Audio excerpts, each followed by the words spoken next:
Like we got some folks today, not as much as this morning.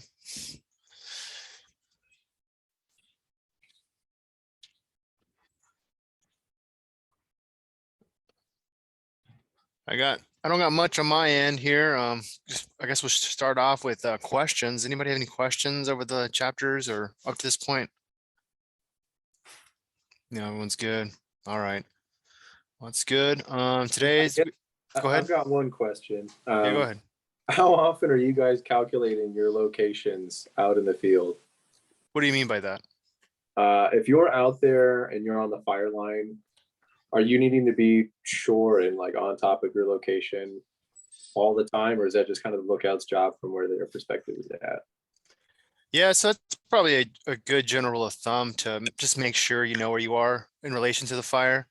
And then just being able to, I use Avenza quite a bit, so I'm constantly on Avenza. Even if I'm not the IC, I'm just, tracking on my own and having figuring out an idea where I am.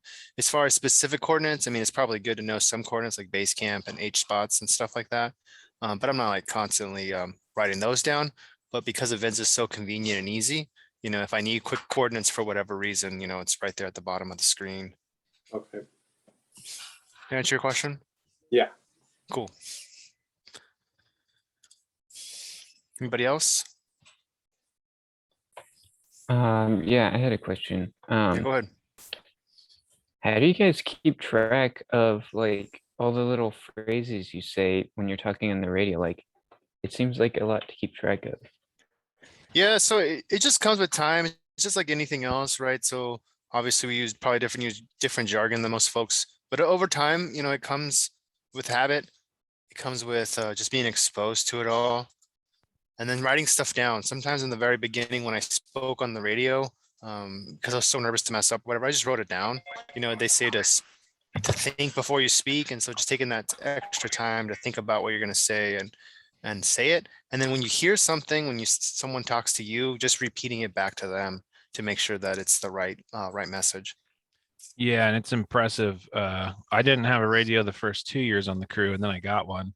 And then I sounded identical to my SAW partner because every time there was radio traffic, I would hear it. I would hear people talk all the time. I heard him respond to things. And I had never used one, and it just kind of clicked, like you just are around it, you're exposed to it so much that it's not a crazy thing to try and think about. It just kind of, you're exposed to so much that it'll just become second nature. And then you'll make a mistake and then everyone will laugh at you and you'll say something dumb like I usually do. And it's not the end of the world. Do that.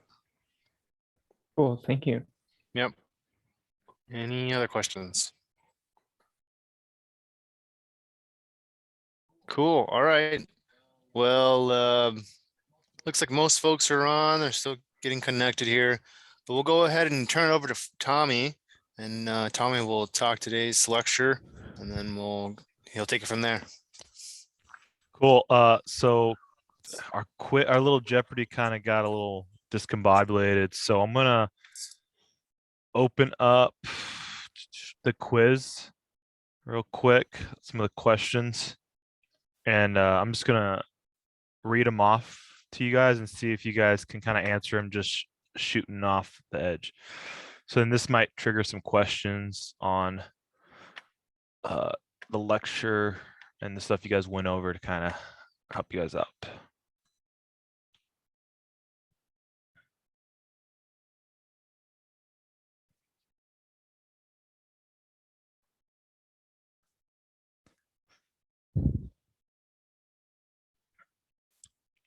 All right, cool. So how many cardinal directions are on a compass? 8. Right, there's 8. So there's like north, south, east, west, northwest, southwest, northeast, southeast. So cool. And just so you know, these questions may or may not be on the final exam. So the difference between magnetic north and true north is called what? Declination. Yep, declination. Anything questions about declination, or does anybody have kind of a good old understanding on it? Cool. I know that was super hard for me getting like figuring out the whole declination until kind of going through my firefighter one where literally you would have to navigate. Some of the skills would be like, hey, navigate to H10 just using your compass, and here's kind of how to get to there using a map. So you need to take this declination into account when using a compass to find location. This concept is very important because all maps are oriented to what? True north. True north. Yep, true north. Right, so maps go to true north, and then you use the declination to figure out what true north is and the difference between true north and magnetic north. Awesome. A blank is the horizontal angle of a point measured clockwise from true north. Azimuth. Yeah, that's a pretty tough, that's kind of a weird wording of the question. But yeah, it's called shooting an azimuth is like the easiest way for you to get to point A to point B using just a map and a compass. So I believe that's one of the field day things we'll be doing is going over maps and figuring out like, hey, how are we going to get to this base camp on the other side of this mountain using shooting an azimuth. So you use the map and kind of able to figure out your way. Blank is the difference between magnetic north and true north, also called magnetic declination or magnetic variance. Declination. Yeah. At the bottom of every USGS map is a diagram that displays the difference and directions between what? Am I like the legend or the key? This is a kind of tough one. There's 4 options. Is it either true north, magnetic north, or calibrated north, absolute north, grid north, and magnetic north, true north, declination, and magnetic north, or true north, grid north, and magnetic north? I'll go You for lost me. Yeah, it's so at the bottom of all the maps, it'll show you like the lines that mean true north, the grid north, and the magnetic north. Isn't it the difference between true north and magnetic north, and you just have to adjust it? Yeah, so it'll show you at the bottom like the declination on it, but that's pretty much showing you like, hey, true north is this way, which would be north south directly on your map, and then that legend on the bottom will show you the declination from where you're oriented on how the difference between magnetic and true is. That's a good question. Blank is north according to the Earth axis. True north. True north. Yeah. Good.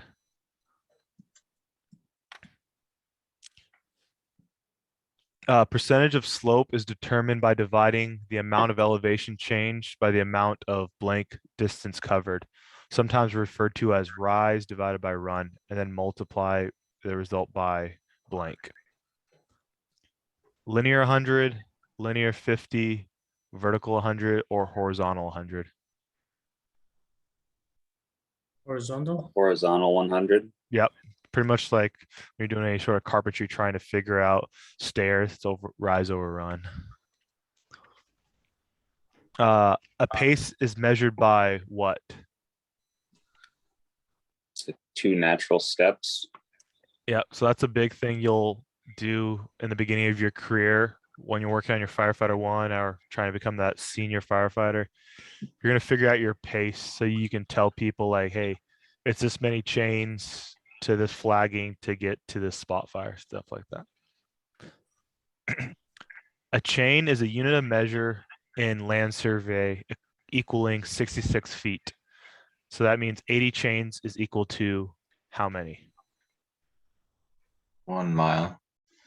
1 mile. Sweet. The blank is a system of navigational satellites operated by the U.S. Department of Defense and available for civilian use. It can track objects anywhere in the world with an accuracy approximately 40 to 300 feet.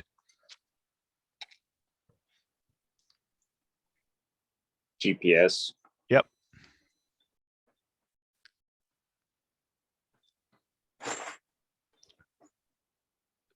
Topographic maps are represented rotation of the Earth's surface. They're also called what on the maps? Contour maps. Kind of, they're called like quadrangles. Yeah, Oh yeah. quadrangles. Yep. So there's, yeah.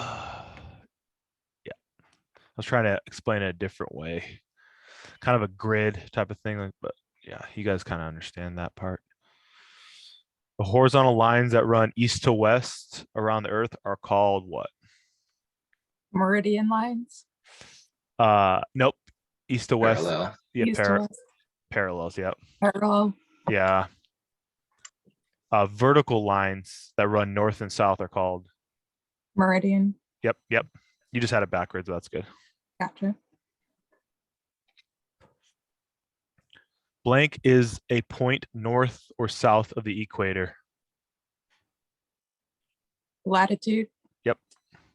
And blank is the point on the Earth's surface east to west. Longitude. Yep. Each degree of latitude and longitude is broken down into what?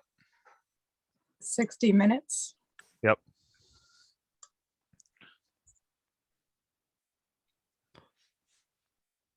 Each minute is broken down into how many? 60 seconds. Yep.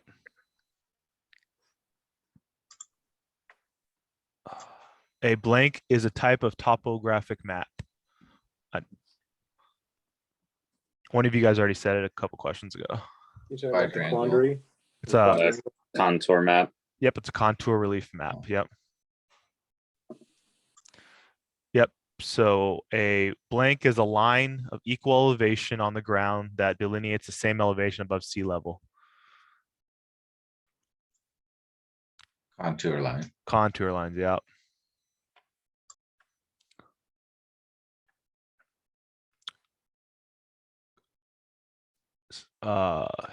Cool. That's it, but I got one question that hopefully see if you guys can answer. What are the two common GPS formats we'll use in wildland fire?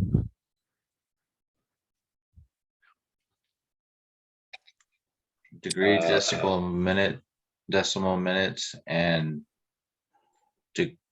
degree, minute, second. I can't remember what it's called. Yep, you got it. So degree, decimal, minutes is what we use for aircraft because it gives it more of a focus point. And degrees, minutes, seconds is what we use kind of, it's more of a broader GPS point. And that's kind of what we'll end up getting when we're responding to a fire. They'll usually give it in degrees, minutes, seconds. And then whenever an aircraft is ordered or you need one, you have to convert that to degree decimal minutes. Cool. Does that help you guys? Do you have any questions on GPSs and kind of navigating?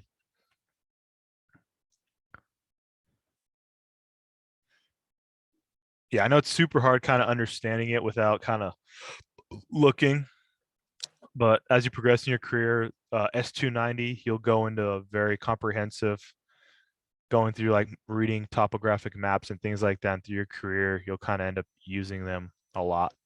Now we're moving towards some of these digital 3D maps and topographic map, like Camacho was saying, Avenza, Collector, and all these are kind of the same thing. It's just more easily on our phones, so prevents kind of mistakes from the human factor. Like, hey, I think I'm at this point on the map, versus these digital maps can show you exactly where you're at within 50 feet plus or minus. So any questions for myself?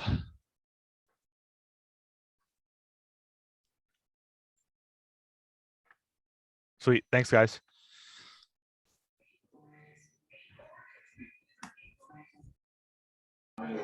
Got a quick question. Yeah.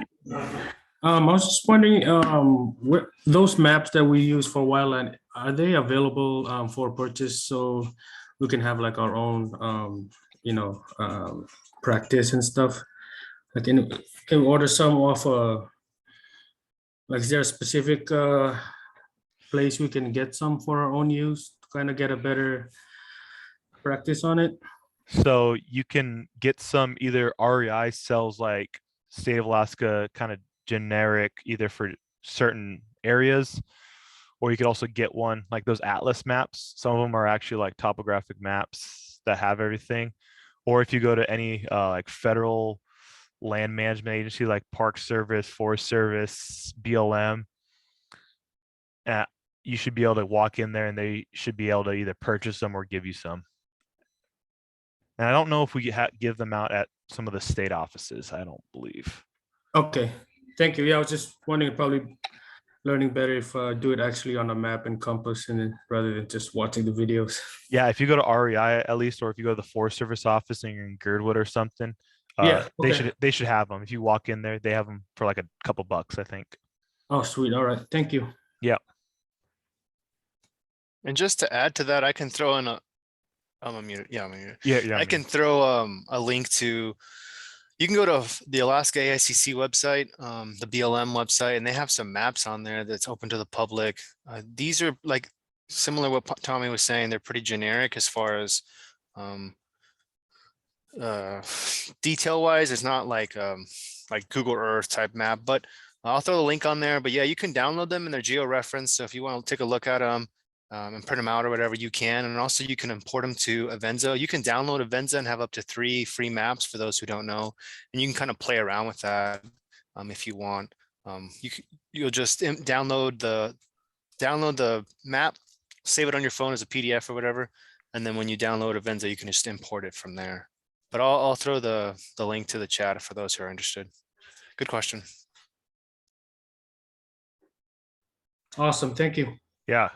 Good question though, because that's the best way of doing it. Just taking a map and compass and just kind of figuring out, getting your hands on and kind of figuring out how your compass works. So Cool. Thank you very much. yeah. Anything else for the good of the order? Yeah, I had a question. What do you guys issue to firefighters as like for GPS stuff and location tracking? So like first year firefighters, we don't really issue any of that.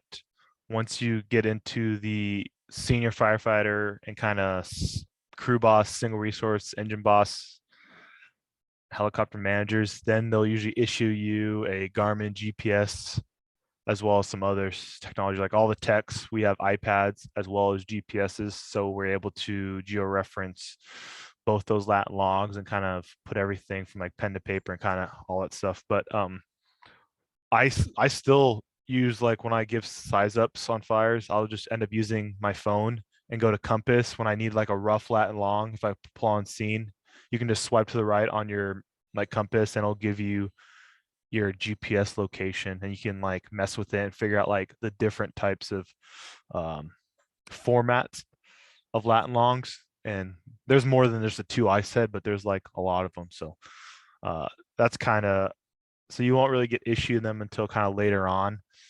But then when you go to a large scale fire, then they'll usually have a downloadable PDF map, like Camacho was saying, that you could have on Avenza. So any of you guys interested in pursuing a career in like fireline medic, EFFing, download Avenza, 3 free maps, and it's gonna be super helpful. Just kind of learning how that works, because you can, like he was saying, download the maps off of the BLM AICC website and just kind of figure around, because you can do a lot with these apps. Like you can figure out the acreages of a certain area and stuff like that. So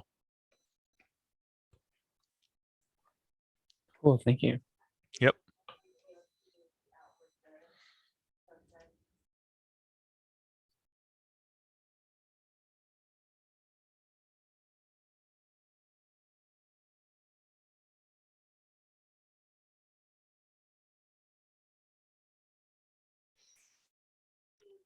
Many other questions, guys? Awesome. Thanks for your guys' time. I'll turn it over to Camacho, and he'll go over what we'll do the rest of tonight's homework and tomorrow. So thanks. Yeah, again, sorry guys for the things for the Jeopardy not working out. That was kind of a quick overview on maps. Don't take some time to learn that stuff, but that's something that we'll go over more in detail on field day, and we'll have a station dedicated just for maps, kind of looking over it and just giving you the basics. The big thing is to understand the basics and the fundamentals and not getting too lost in the weeds. But if we don't have any more questions, I'll just go ahead and cut you guys loose. It's pretty early. Thanks you guys for your time, and we'll meet up again tomorrow morning. Cool. And then we'll, Thanks of course, yeah, no problem. And then we'll stick around if anybody wants to ask a question. If you guys are good to go, thanks again. All right, thanks.